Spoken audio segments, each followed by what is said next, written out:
pessoal? Nessa aula, vamos fazer dois exercícios de ciclo de refrigeração, um por compressão mecânica a vapor e o outro por ciclo de refrigeração a gás Brayton. Ou seja, vamos fazer dois exercícios de refrigeração com fluxos de trabalho diferentes, um com água pura e o outro com gás ideal.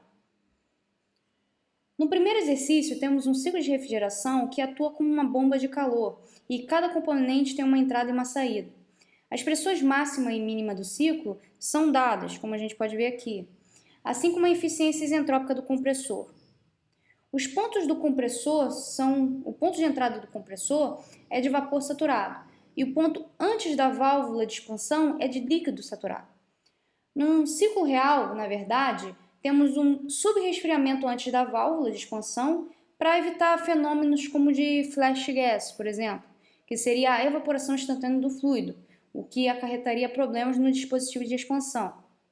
Temos também um determinado superaquecimento após o evaporador, para evitar que o fluido esteja dentro da região de saturação ao entrar dentro do compressor, a fim de evitar problemas como o golpe de líquido. Porém, nesses dois casos que eu falei agora, os parâmetros e pontos dos estados devem estar de acordo com o determinado pelo fabricante. Independentemente disso, podemos analisar esse ciclo com os dados fornecidos, tendo também as temperaturas dos reservatórios térmicos aqui. A partir da análise do ciclo desenhado a seguir, com os pontos numerados de acordo com a conveniência, como podemos ver, vamos começar pelo ponto 1, que seria a entrada do compressor. Nesse ponto, sabemos a pressão, que seria a pressão mínima de 5 kPa, no título de vapor saturado. Sendo assim, o restante das propriedades podem ser retiradas diretamente das tabelas termodinâmicas para água pura. Então, no ponto 1, temos que a pressão é 5 kPa no título de 1. Então, a temperatura é a temperatura de saturação para essa pressão, tirada diretamente da tabela. A entalpia vai ser a de vapor saturado.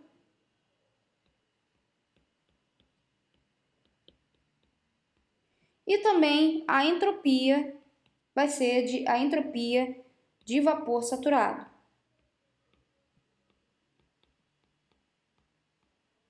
Temos todos os pontos, temos todas as propriedades do ponto 1. Continuando, iremos para a análise do ponto 2, na saída do compressor, que é na região de vapor superaquecido.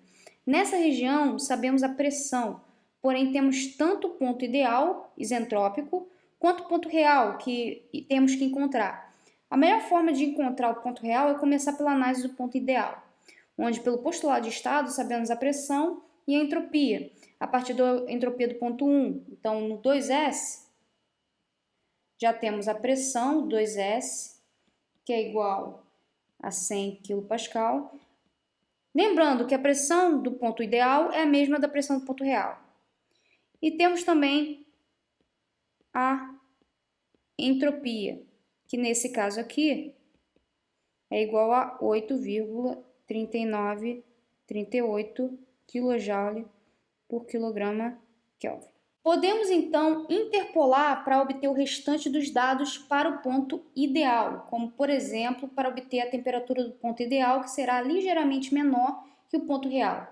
Também faremos o mesmo procedimento para obter a entalpia do ponto ideal, que será o fator principal para obter os dados do ponto real. Então, fazendo a interpolação na pressão dada, vemos que está entre as temperaturas de 400 e 350. Então, vamos obter primeiramente a temperatura. Então, fazendo esses cálculos, temos que a temperatura no ponto ideal é 352,27 graus Celsius. Fazendo a mesma análise para entalpia, podemos obter a entalpia do ponto ideal, que seria esse valor aqui. Com esses dados, podemos calcular o trabalho de compressão real utilizando a eficiência isentrópica e os dados ideais. Então, vamos calcular o trabalho de compressão primeiramente. O trabalho de compressão vai ser a análise do trabalho ideal sobre a eficiência isentrópica do compressor. Isso aqui vai ser igual a 652,39 kJ por quilo. Com o trabalho, vamos calcular a entalpia do ponto real, já que pela primeira lei da termodinâmica para volumes de controle, considerando, é claro, o compressor adiabático, temos o seguinte, temos que o compressor é igual a H2 menos H1. Em outras palavras, conseguimos calcular o H2 como H1 mais trabalho de compressão real. Então, H2, nesse caso, vai ser igual a 3.213,09 kJ por quilo. Vamos interpolar utilizando os mesmos dados dessa tabela de vapor superaquecido e vemos que ainda estamos na mesma faixa de temperatura anterior. Podemos então aproveitar os dados retirados da tabela anterior, porém com base na entalpia e não na entropia. Então, com isso, vamos lá. Então, vamos fazer essa interpolação agora, com base na entalpia.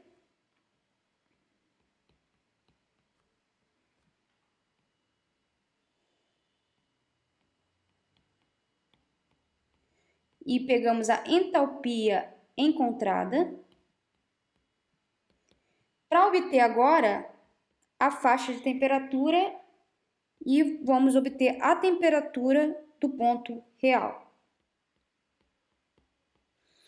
A temperatura do ponto real, fazendo esses cálculos, vai dar 368,137 graus Celsius.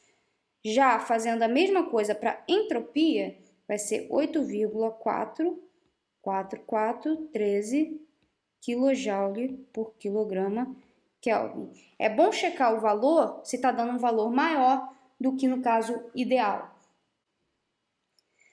Vamos para a análise do ponto 3, que é a saída do condensador e entrada da válvula de expansão. Esse ponto é líquido saturado, então o título é igual a zero para a pressão de 100 kPa. Então, diretamente também da tabela. Vamos pegar os dados. Então, 100 kPa, x3 igual a 0. Vamos pegar a temperatura, vai ser a temperatura de saturação para essa pressão.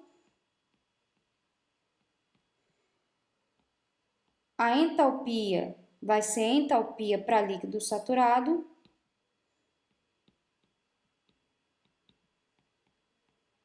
E a entropia vai ser para líquido saturado também. Para o ponto 4, iremos utilizar a análise para válvula de estrangulamento, que sabemos que é isentálpica. Assim sendo, a entalpia do ponto 3, obtida anteriormente, é igual à entalpia do ponto 4. A pressão do ponto 4 é a pressão mínima, portanto, podemos obter o título para esse ponto que está dentro da região de saturação. Então, para o ponto 4, temos que H3 é igual a H4, que é igual a 417,51 kJ por quilograma. E, é claro, temos a pressão para esse caso aqui, 5 kPa. Então, podemos calcular o título a partir desses dados, que vai ser 0,115463. Podemos calcular também a entropia, com base nisso aqui.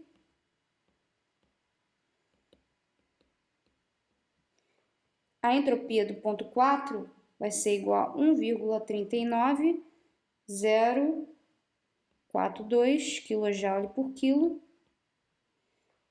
E a temperatura vai ser a temperatura de saturação, 32,875 graus Celsius.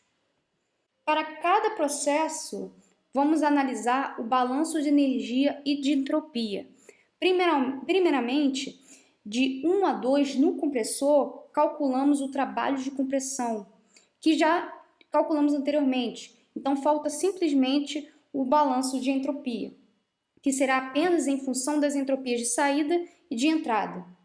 Então, de 1 a 2, trabalho de compressão é igual a 652,386 kJ por quilo, que já foi calculado. Já a geração de entropia nesse processo vai ser S2 menos S1, que pelos nossos cálculos vai dar esse valor aqui.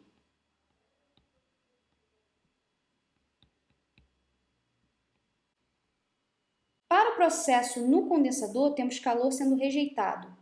Portanto, de 2 a 3, temos esse calor sendo rejeitado. Aplicando a primeira lei da termodinâmica, H2 menos H3, então vai dar 2.795,58 kJ por quilo. Aplicando já a segunda lei da termodinâmica para o balanço de entropia, a geração de entropia para esse caso, como tem irreversibilidade no processo, S3 menos S2 mais Qi sobre Ti. Esse valor aqui é 0,450763 kJ por quilograma Kelvin. Já na válvula de expansão, na análise em volume de controle, não há trabalho de expansão, nem calor sendo transferido. Então, de 3 a 4, temos que não tem trabalho de expansão. Então, temos que a geração de entropia vai ser S4 menos S3, 0,0876185. Para o último processo, há calor sendo adicionado no evaporador. Então, o balanço de energia e entropia, temos os dados calculados como o seguinte. Então, de 4 a 1, temos QL igual a H1 menos H4. Isso aqui vai ser 2.143,19 kJ por quilo. Já o balanço de entropia, de 4 a 1, é igual a S1 menos S4 menos QL TL, que é igual a 0,266939 kgK. Já a entropia do ciclo, a gente pode somar todas as contribuições de cada processo ou fazer a análise para o ciclo inteiro. Então, fazendo essa análise do ciclo, nós temos que o valor da geração de entropia para o ciclo é 0,856798 kJ quilograma Kelvin. O coeficiente de performance do ciclo é considerado para uma bomba de calor. Lembrando que o objetivo da bomba de calor é aquecer o ambiente. Então, o COP da bomba de calor pode ser dada por Qi, trabalho líquido, que é igual a Qi menos Qlow. As contas aqui vão dar 4,2859. Temos, então, o desenvolvimento de um exercício simples de ciclo de refrigeração por compressão mecânica de vapor. No caso, utilizamos água pura como fluido de trabalho, porém, na maioria das vezes, selecionamos algum fluido refrigerante como fluido de trabalho, dependendo das características de uso. Vamos para o segundo problema. Nesse caso, temos um ciclo de refrigeração de Brayton, que é basicamente um Brayton reverso. Os dados de entrada do compressor são dados, como a gente pode ver aqui, né? A pressão e a temperatura. Temos também a razão de pressão. Então, a razão de pressão no compressor é de 3, e vimos sua importância e definição nas aulas passadas. As eficiências isentrópicas da turbina e do compressor são dados também, 80% e 88%.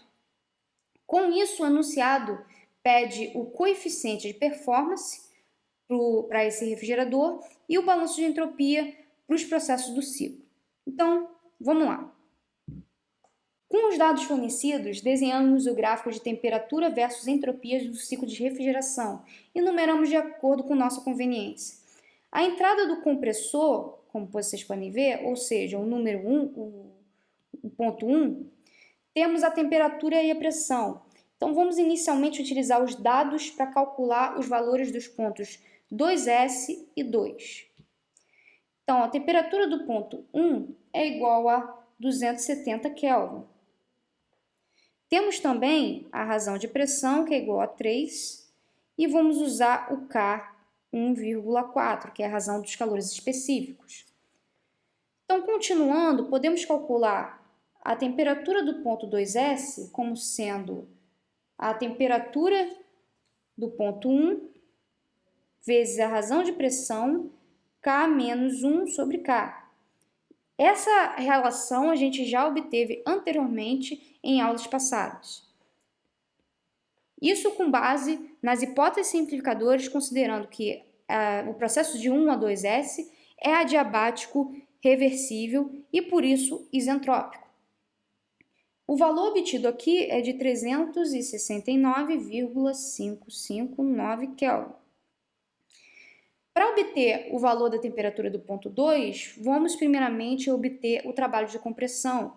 O trabalho de compressão a gente pode obter primeiramente fazendo o balanço de energia. Fazendo o balanço de energia, a gente obtém que a gente pode usar a relação Cp delta T, e no caso, como a gente não tem o T2, a gente vai usar como base o trabalho ideal com a eficiência isentrópica. Então, o trabalho de compressão para esse caso aqui vai ser 124,45 kJ por quilograma. A temperatura no ponto 2, então, vai ser dada por T1 mais trabalho de compressão sobre Cp. Isso, no final das contas, vai dar 394,45 Kelvin. Como podemos ver, as temperaturas do ponto ideal e do ponto real puderam ser obtidas junto com o trabalho de compressão real utilizando eficiência isentrópica. Com isso, temos o balanço de energia para o processo de compressão. Vamos aplicar a primeira lei da termodinâmica agora para o processo 2 e 3, que seria uma rejeição de calor. Então, de 2 a 3 agora, nós sabemos pelo menos a temperatura do ponto 3, que é 310 Kelvin. Então, podemos dizer, como é um processo de refrigeração, temos uma rejeição de calor nesse processo.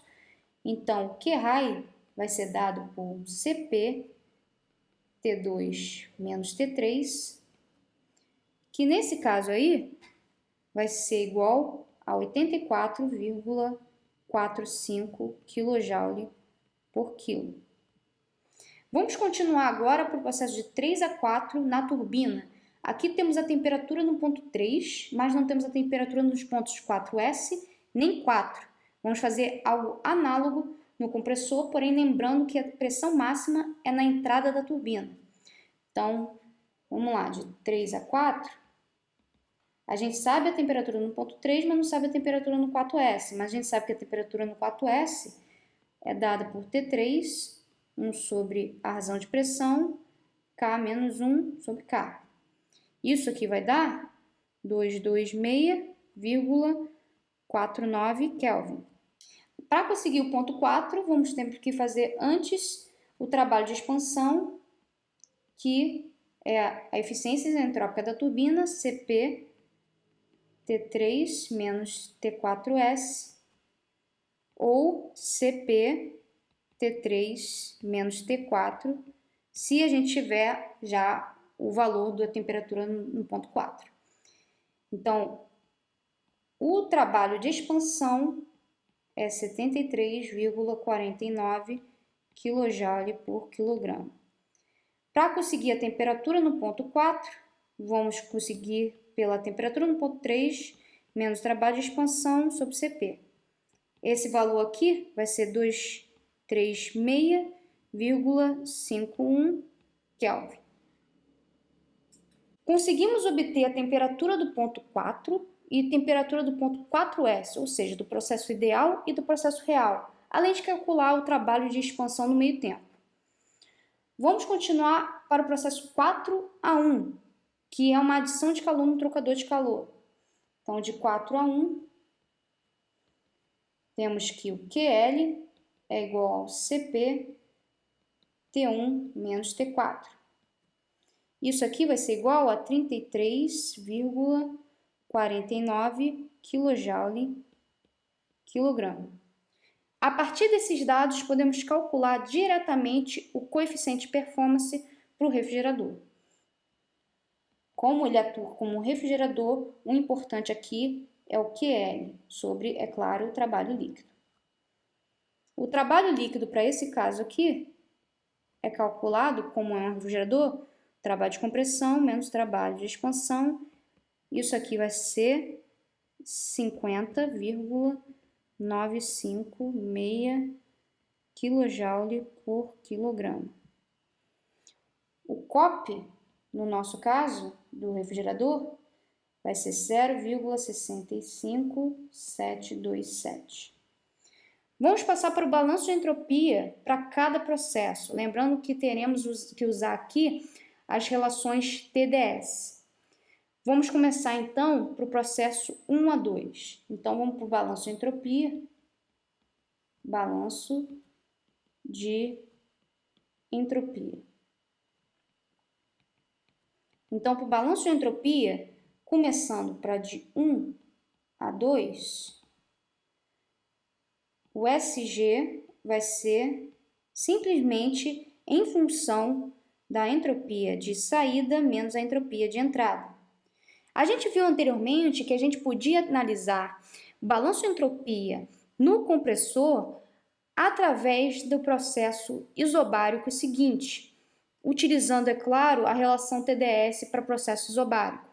Então, a gente pode fazer isso aqui utilizando o processo de 2 a 3. Então, a gente obtém algo desse tipo aqui, em que a diferença entre os processos ideal e real tem que ser a diferença das entropias de 2 a 1. Então, como TdS é igual a Cp dt, a gente fica com S2 menos S1, que é igual a, nesse caso aqui, a geração de entropia de 1 a 2, 0,06518 kJ por quilograma Kelvin. Nós poderíamos fazer também, nesse caso, sem utilizar o processo isobárico. Sem utilizar o processo isobárico, teríamos algo desse tipo aqui. Cp ln T2 T1 menos R ln P2 P1, o R sendo 0,286 kJ quilograma Kelvin, que vai dar algo parecido, algo próximo do valor. Fazendo agora para o processo de 2 a 3, a geração de entropia para o processo de 2 a 3 vai ser uma troca de calor, então uma rejeição de calor. Vamos ter essa relação aqui, onde o T-high é o próprio T3, substituindo pelas relações TdS, simplificando, vamos ter Cp ln T3 T2 mais Q-high T3. Esse valor da geração de entropia para o processo 2 e 3 é igual a 0,06376 kJ por quilograma Kelvin. Continuando, vamos fazer a análise na expansão da turbina. Então, de 3 a 4, vamos ter algo parecido no compressor, é claro, só que uma expansão. Então, vamos ver como seria a geração de entropia nesse caso. Cp ln T1 T4 S. Vamos ter como base o processo de 4 a 1 e o processo de 4 S a 1. Então, Cp ln T1 T4. Isso aqui vai dar, pessoal, o Sg de 3 a 4 vai dar 0,0433 kJ por quilograma Kelvin. Agora, o último processo, para terminar a nossa análise, vai ser a adição de calor. Então, diferença de entropia de 1 a 4 e a adição de calor para fazer a análise. Então, no final das contas, para cada processo aqui, nós ficamos com CPLN T1 T4 menos QLTL. Isso aqui no final, a geração de entropia de 4 a 1 é igual a 0,008394 kJ por quilograma Kelvin. Temos então o final do exemplo de refrigerador a gás ideal dado por um ciclo Brayton reverso. Pessoal, terminamos essa aula onde demonstramos dois casos de ciclo de refrigeração, um por compressão mecânica de vapor, outro por ciclo de refrigeração a gás. A diferença principal foi o fluxo de trabalho utilizado, onde no primeiro caso utilizamos diretamente as tabelas termodinâmicas e no segundo caso utilizamos a equação de estado dos gases ideais. Na verdade, no segundo caso, poderíamos utilizar também tabelas termodinâmicas para gases ideais, mas as hipóteses padrão de ar frio nos permitiram a simplificação da análise e aplicação direta de algumas relações para gases ideais. Em alguns processos, poderíamos ver alguma mudança ao aplicar as tabelas termodinâmicas, porém a eficiência e o coeficiente de desempenho vão estar bem próximos. Então, novamente, agradeço a atenção de todos e até a próxima aula.